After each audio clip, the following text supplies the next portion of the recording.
All right, call the meeting to order. Please stand for the pledge of allegiance. I pledge allegiance to the flag of the United States of America and to the republic for which it stands, one nation, under God, indivisible, with liberty and justice for all.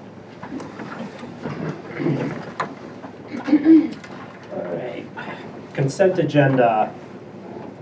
On the consent agenda tonight are 4A, the minutes from the February 5th regular Board of Education meeting.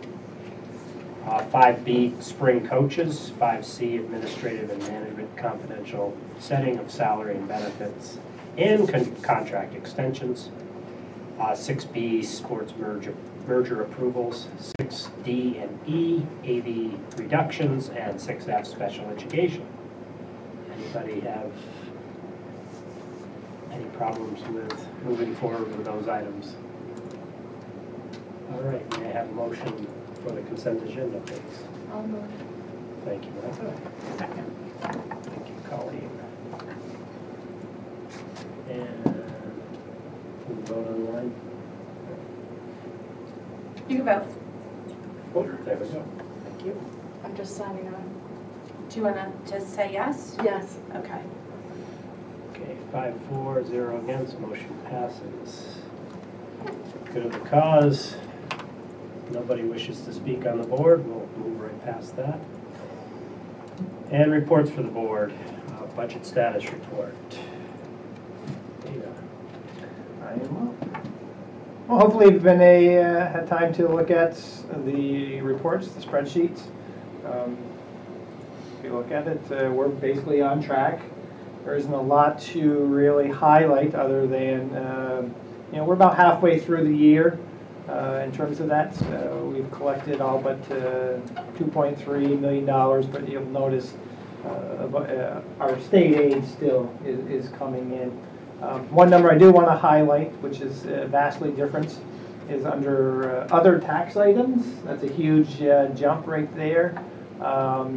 And a large portion of that, because if you go down to the next page, the revenue budget status, you will see a line, it's 4 down, star aid, $311,630. That's really what is making up that big line right there. Looking back from last year, that number wasn't as large, so I don't know if it's just we're classifying it a little differently this year in terms of aid because it is specifically star aid other than some of the other categories, or this is truly something different this year. I haven't seen where it's been listed, identified specifically as star aid in the past, but it doesn't mean it didn't come in another form of revenue, but that number kind of sticks out. So I mean, when you see that, in terms of 285,000, almost 800% increase. So is that a new line that you put in this year? Yeah, one of the things, if you look there, some if you again go back to that other page, some things are spelled out slightly a little differently. Which page? Yeah, the second page. It's the revenue budget status. It's the on the board docs, it's page 2 of the budget status report. Yeah. You'll see there's a number of things that are kind of broken out a little differently. Just like sale of equipment, that hasn't been there in the past. That is the Auction International, the surplus items that we had put out to auction back in the fall time. Ended up getting in $11,742. There's a line item for donations that have come in throughout the year as well, and that has come in various forms, whether it's towards Science Olympiad or robotics or the Hamilton trip. So kind of trying to spell it out a little differently. Lottery aid is another one that's probably 3/4 of the way down. So trying to be a little more detailed in terms of the revenue that's coming in. Sure. Can we highlight those in a different color? Just like the new line items? When you do it's hard to do. Don't worry about it. But yeah, for that second page, that report is coming right out of our management system, FM, and I just upload it. Okay. No worries. What were those under, Dana? just a general? They could have been under other state aid, but as I'm building the revenue, I haven't seen it in previous breakouts. So maybe the state has decided to break it out differently, and as they're giving it to us, they're spelling out specifically other than coming in as just general state aid. So were they previously lumped together and then you just pulled them out and kind of dissected them and put them into different categories? That I'm trying to still determine because we do get STAR. Okay. We have gotten lottery aid in the past, but what I've looked at least looking back from last year, I haven't seen it broken out like this. In its entirety like that. It hasn't been an item specifically as a revenue source, at least when I look back last year in terms of how things were listed in revenue. So my guess is that it probably just came in under other state aid. That's probably how it was listed in our management system. And we're just labeling it what it is. Yeah. I don't want people to think that, oh my goodness, we just got $300 and some thousand that we, necessarily, haven't gotten in the past, but we're just kind of showing it in a different light. Yeah, so I guess the question is where was it before? Because right, you don't want to make that assumption that it's coming, that's more money than we had last year, it's just displayed differently. Looking at it, I would say it would have come under, it would have been identified under other state aid and not specifically STAR or lottery. So there's nobody sitting in our office keying all this stuff in, this is coming in from the Yes, state? yes. So when we get most of this, from the state, it's coming ACH, electronic deposit. Yeah. And Betsy, she's in there daily looking at it.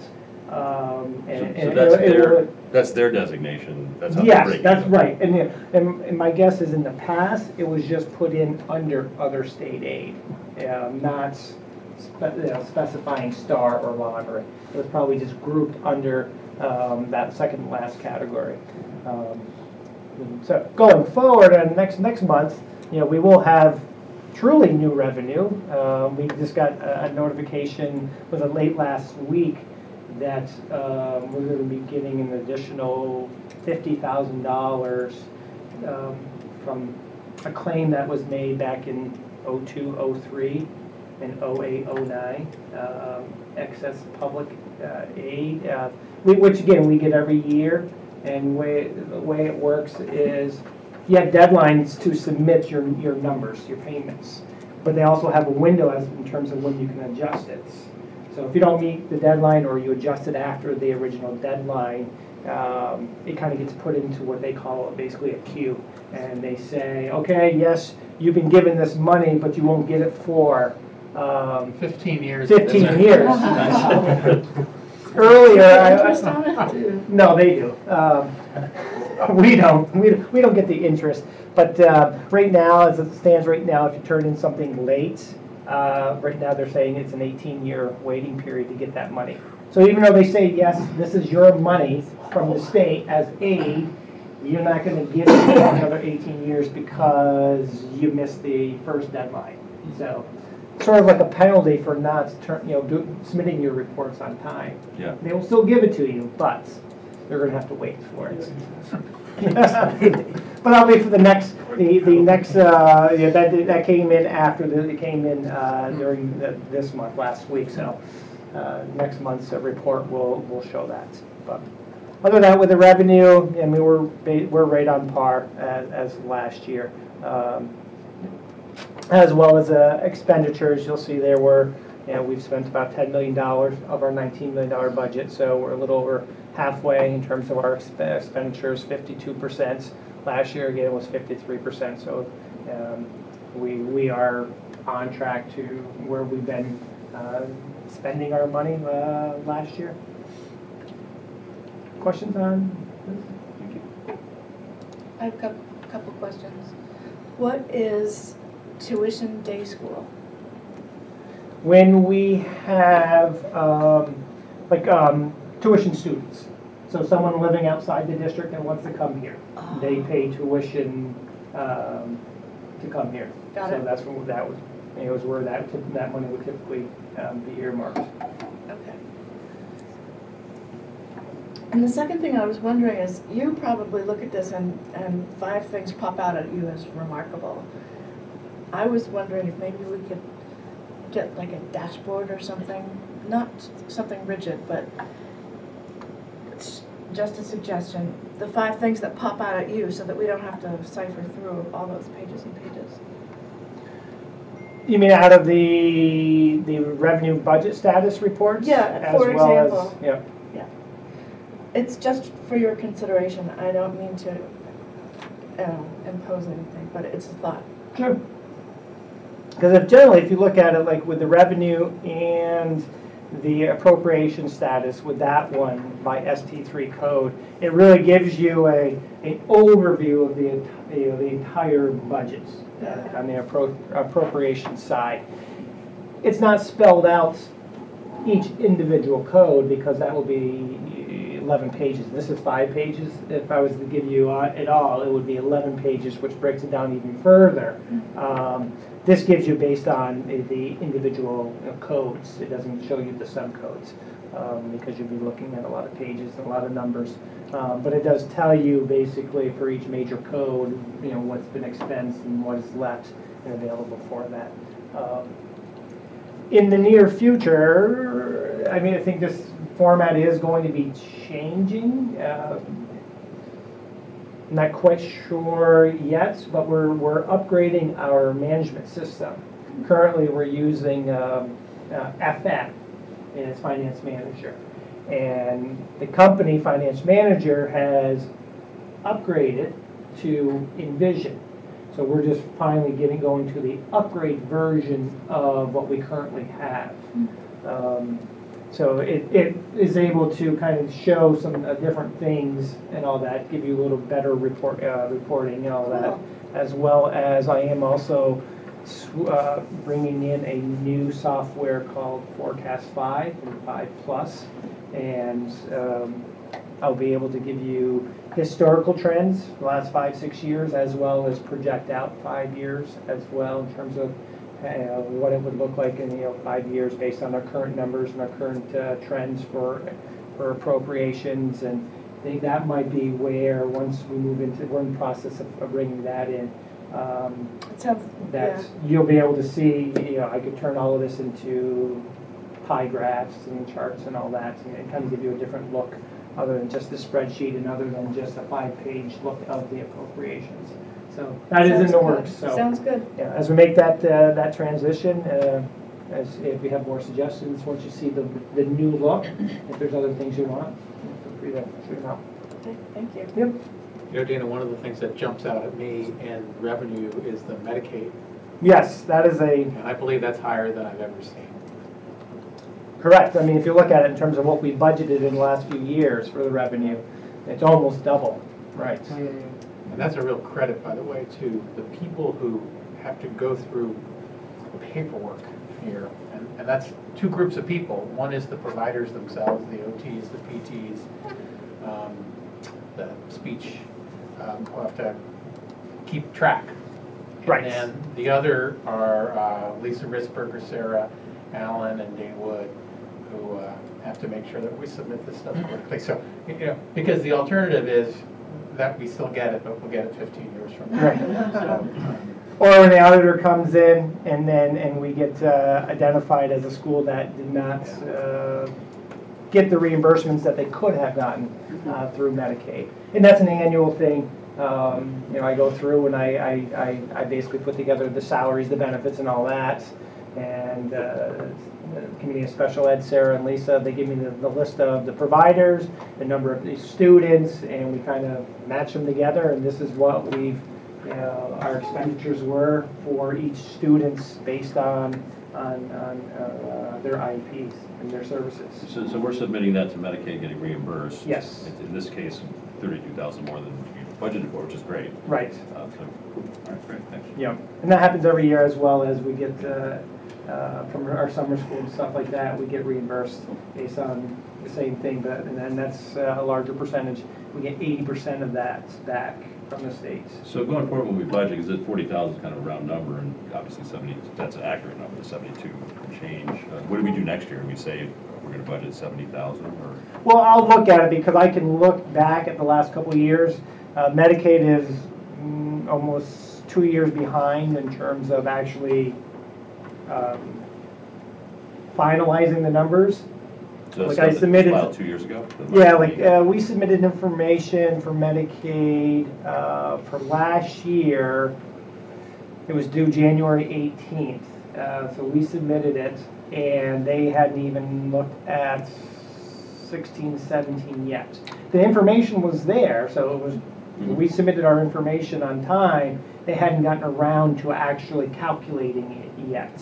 So that's kind of the hard part. And that's probably why when you look at it in the budgeting and all that is, we know our number, but they have to still do their part on the calculations and the formulas and say, oh yeah, this is what you're going to get back. So when I actually spoke to him on the phone back in January just to make sure we did it right. And I said, oh, but last year's stuff, because yeah, we hadn't gotten to that yet. We were just finishing up the year before's information. We'll be getting to last year's information. So we're a good year and a half ahead of what they're looking at. Yeah. Any additional questions? Okay, treasurer's report. Treasury reports, again, pretty straightforward. Once again, the books are balanced, money in, money out. You'll see that at the end we have available cash balance of about $11 million on hand, and you can see on the other column how that kind of breaks down, where that is in terms of our operating accounts, our insured cash sweep. And that number there kind of changes month to month, the cash sweep. We're moving money in and moving money out depending on what our operating account is. Generally, Betsy's probably before every payroll is looking at it saying, oh, we need to move over, this case earlier, today, $400,000 we're moving over for payroll. But it's nice because the money is in the cash sweep, so it's not sitting in just one bank. It's sitting in lots of banks so that we are financially protected.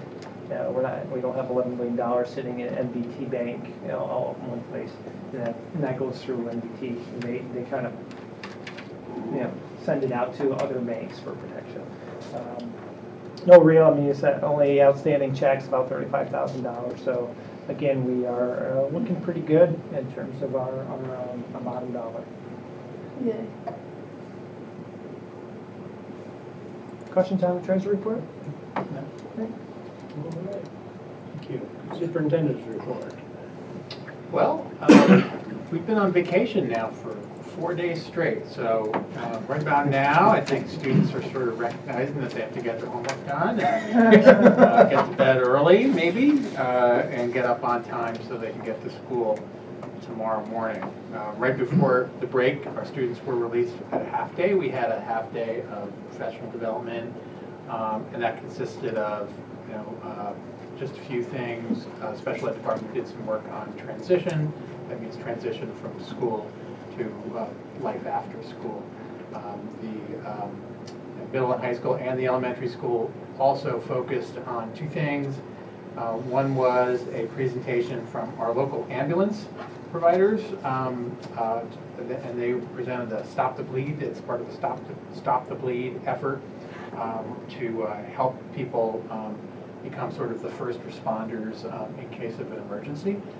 And so all of our staff and faculty participated in that for about an hour, and then the rest of the time was dedicated to department level,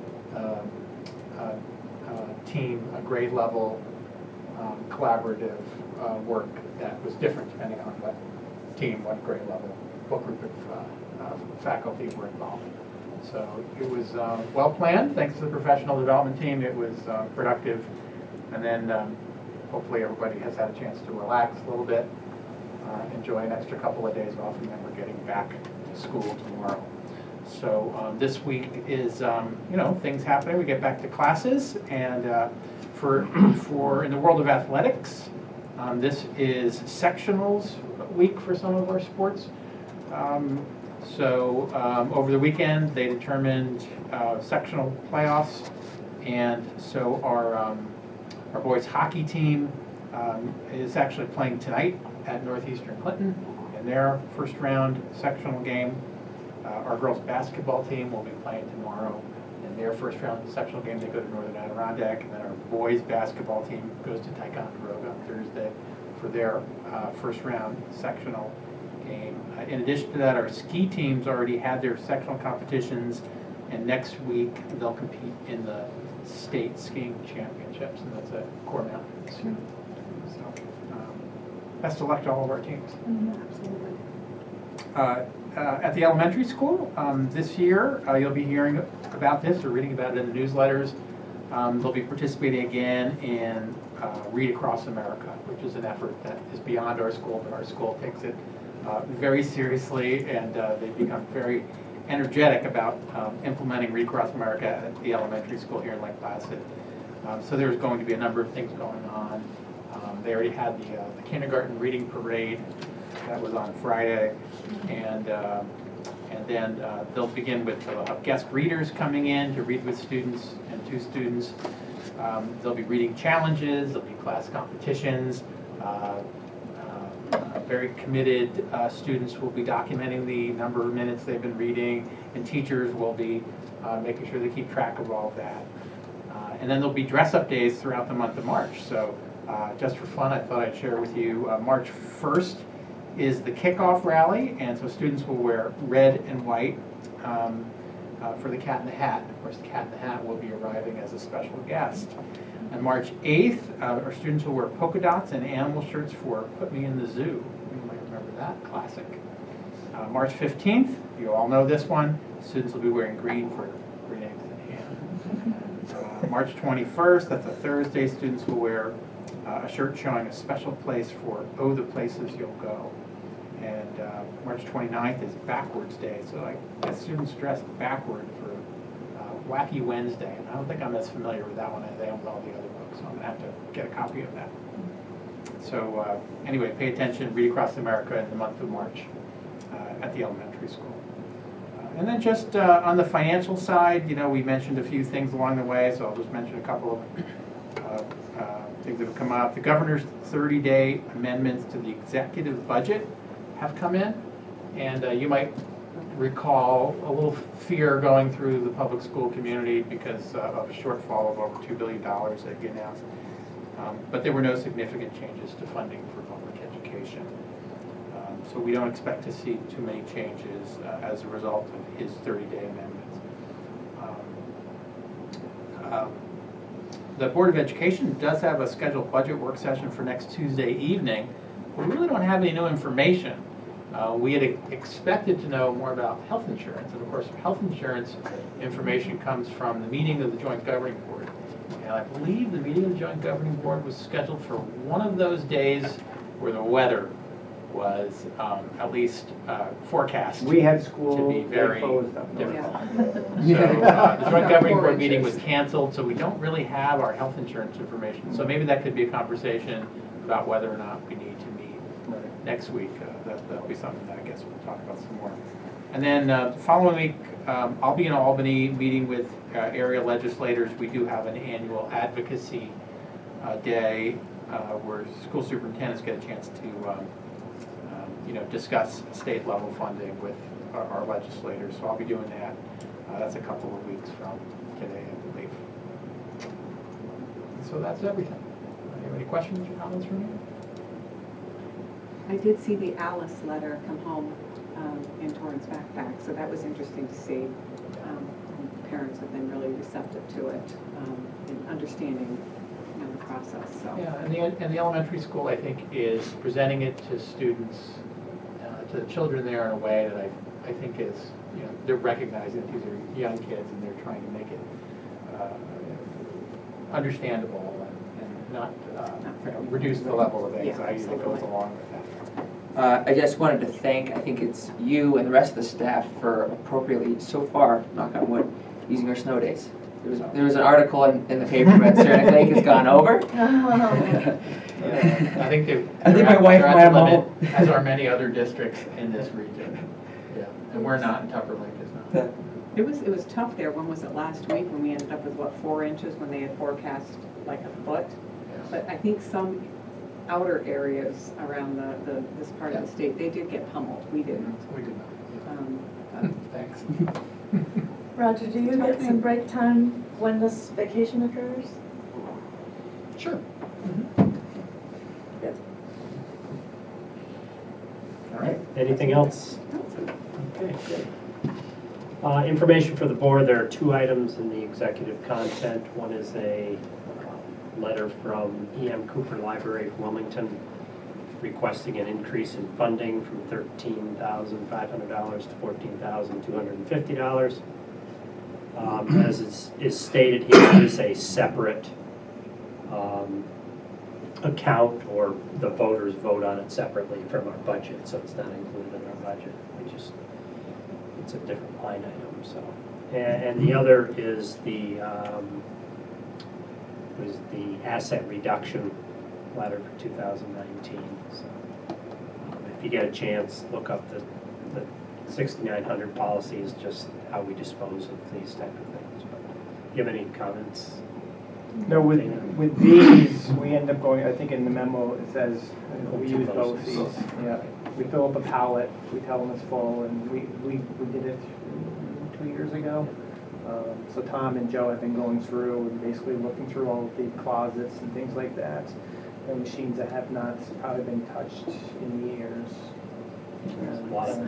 Right, finally getting around to, getting them on a list and removing them, making space. That's not a revenue source. Is it? No, they're probably so. The Mac i4, I think, is on that list. That's exactly it. Is The that what- revenue is the lack of expense. But, yeah. Is that what happens when items get depreciated? When they get down to 0, then you have to do asset reduction? Yeah, typically with like printers and we'll say computers, when there's very little value to them. I mean, basically with this, rely on Tom, Dodd, and Joe Baloo to really say, are these machines that can be used anywhere else and things like that. And all of these have not been touched in years. They've just been basically, stockpile. A couple years ago, they were in the back, the side corner of the library. There was a stack of them probably 4 years ago, and they kind of got moved out of the space so that that space could be used and just put it into a closet. So that's Tom wants an empty closet before you. Yes, he does. He wants to leave on a good note. Well, and I think With part all of the it old too, yeah, we got some of the new stuff with the Smart School Bond Act. Right. We just made our first purchase with that, so things are going to start streaming in there with the new devices, yeah. Any other questions, comments? Okay, thank you. Linking goals with agenda items. Anybody have anything?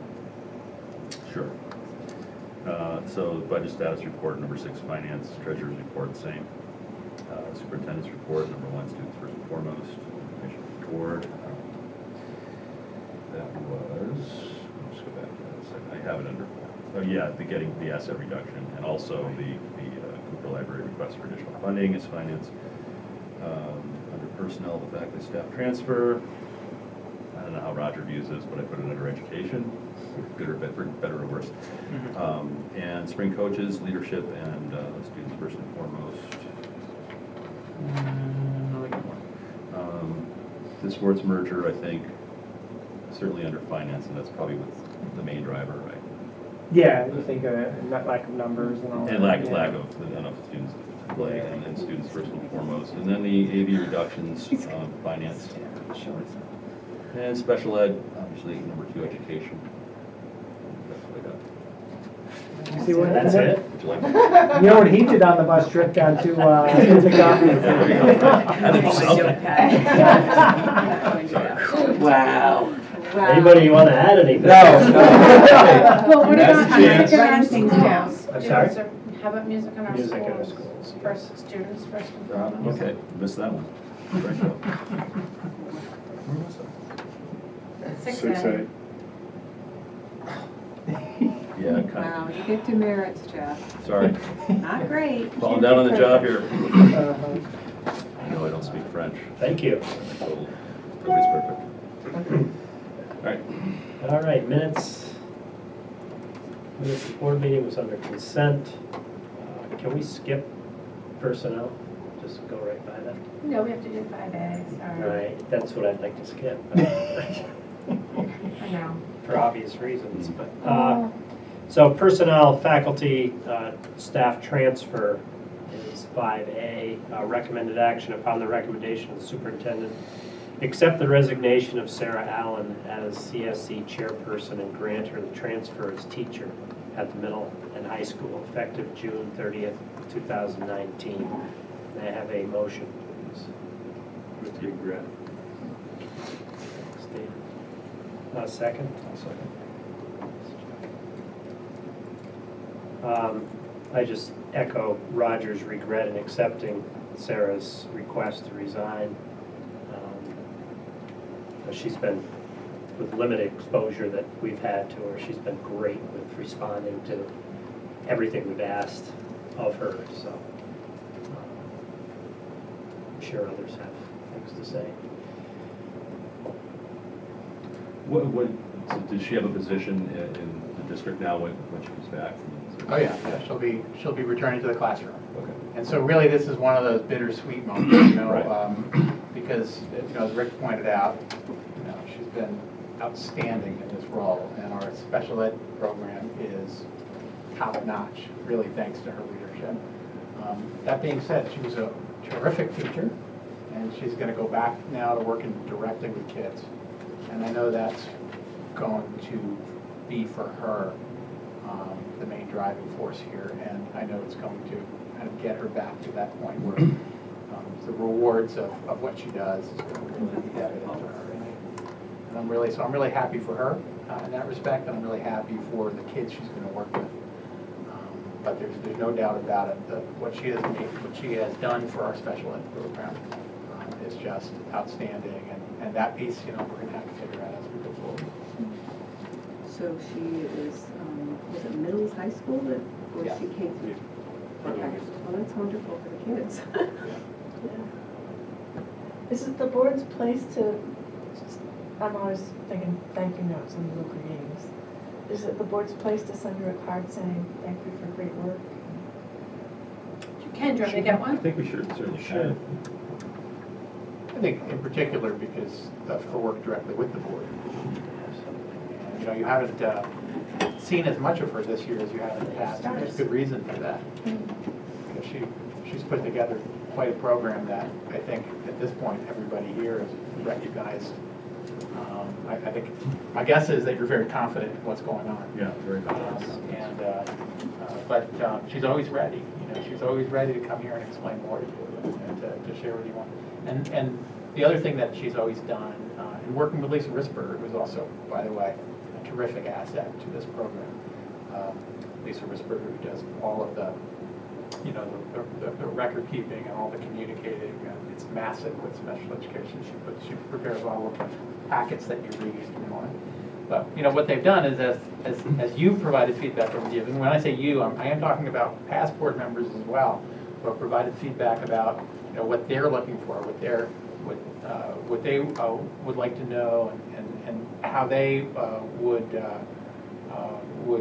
welcome, you know, communication about special education. And they've made changes. You know, they've made changes in the special ed department in order to try and make things work better for the board.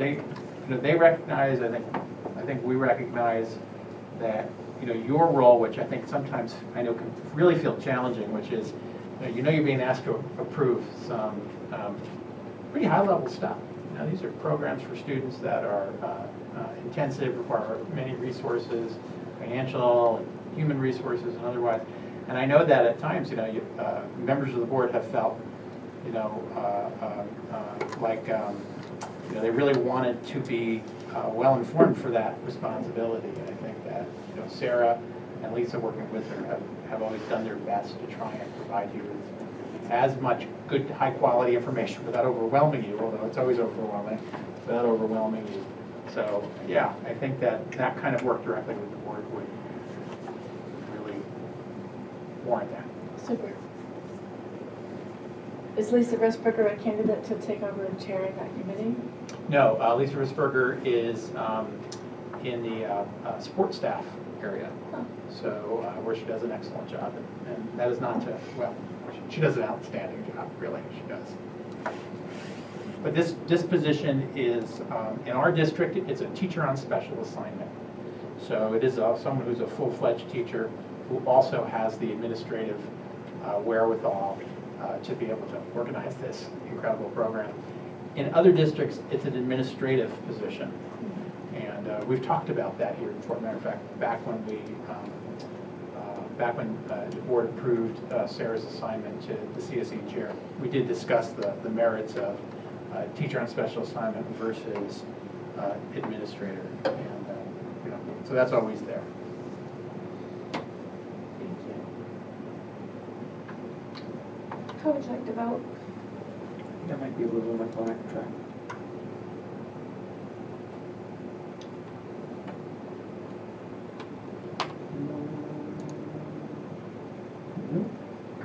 Yes.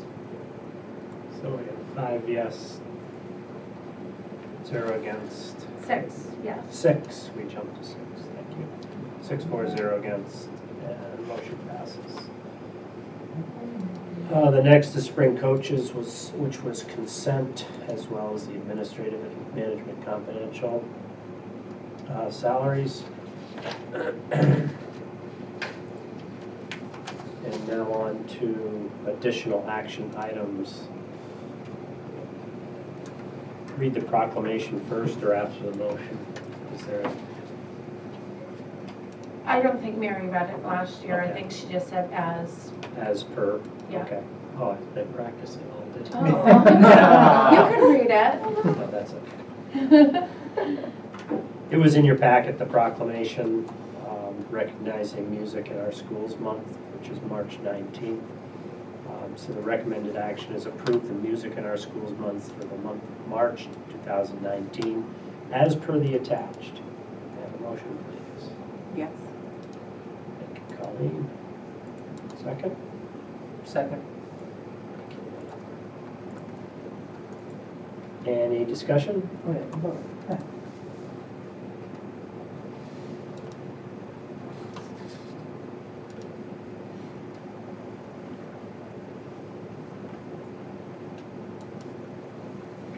Roger, do Yes. you know, is the band and chorus going to Albany again to present as part of this? Or?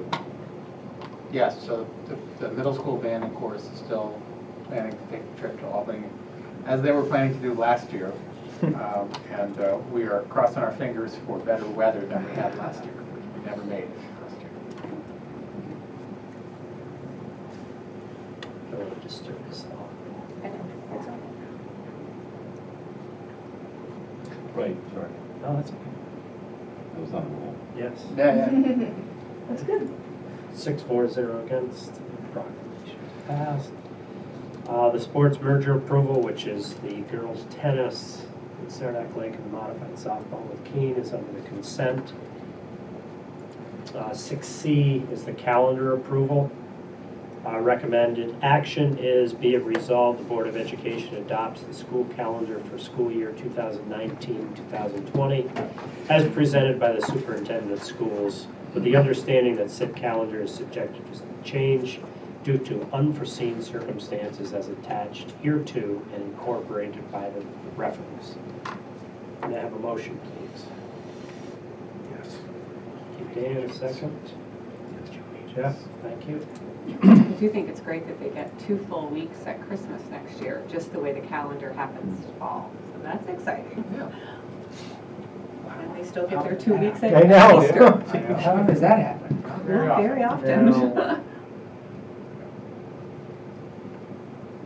Any exciting. other discussion? Is there still room in this calendar for lots of snow days? 4. 4. 4 well-used snow days. Much. Hopefully fewer, right? That's our goal. Fewer.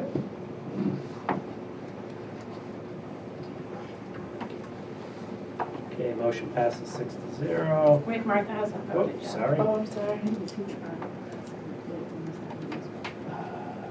we could go. We've used them all. Okay. 6-4-0 against, motion passes. The AV reductions, both B and E, are under consent. Special education is under consent. Are there any questions regarding the attached packet for March 5th?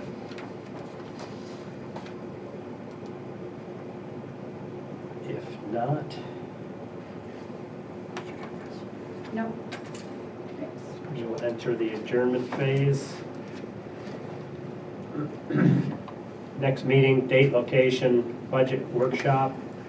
We'll be discussing that, whether we need that or not, or should we just make that decision at this time? I really don't have anything new. Yeah. Yeah, So, because BOCES won't even have their numbers until March as well. Hopefully, February 28th, we'll at least have our numbers for health insurance. Right, so our health insurance meeting is after. Right, 28th of February. okay. There aren't any new revenue information from the state yet. Yeah. Okay, so we'll, unless anybody has objections, we'll cancel the February 26th budget work session. Next regular board meeting is on March 5th at this location, and then the 19th is a budget work session at 6 o'clock. The board meeting at 7:30, is that correct? Okay.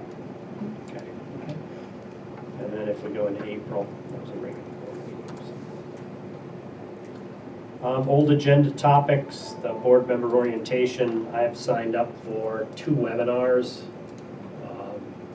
on this specific topic through NISBA, so I'll be watching those hopefully this weekend, just to get an idea of what's out there,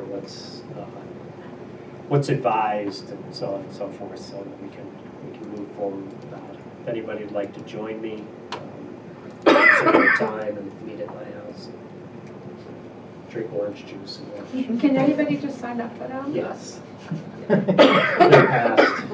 They're past webinars. I mean, they've got webinars into 2011 there, so I tried to get at least into the 2016, 17. So, yeah, name and your email address, and that's about all you need. Any new agenda topics?